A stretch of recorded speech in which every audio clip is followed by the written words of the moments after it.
4 క్లాసులు కరెక్ట్ గా అటెండ్ చేసి వెళ్లిపోయింది. ఇప్పుడు ఫోన్ చేసి ఇక్కడికి రప్పించింది. భక్తి అనే పేరుతో ఒక అమ్మాయితో సంబంధం పెట్టుకుని ఆ అమ్మాయిని ఏమార్చడం తప్పు కదా? నేను ఎటువంటి తప్పు చేయలేదు కదా. నాకు ఆ అమ్మాయికి ఎటువంటి సంబంధం లేదు. నేను నా థెరపీని చేశాను అంతే. థెరపీ అంటే ఏం చేస్తున్నారు? ఆ అమ్మాయిని మీరు హిప్నటైజ్ చేసి ఆ అమ్మాయిని రేప్ చేశారని తను చెప్తోంది. మేడం, సర్జన్ ఒకడు లోకాల్లో హింస చేయడం ఉండకూడదు అనుకుని కత్తిని కింద పెట్టి నడుచుకుంటూ వెళ్లిపోయాడు అనుకోండి, ఆపరేషన్ జరుగుతుందా?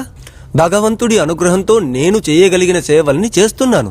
నన్ను సందేహించడం ఆ భగవంతుడిని సందేహించడానికి సమం. అర్థం చేసుకోండి. బాగానే సమర్థించుకుంటున్నారు స్వామి. మిమ్మల్ని తర్వాత అడుగుతాను. మిమ్మల్ని వచ్చిన దగ్గర నుంచి చూస్తూనే ఉన్నాను, బాధపడుతూనే ఉన్నారు.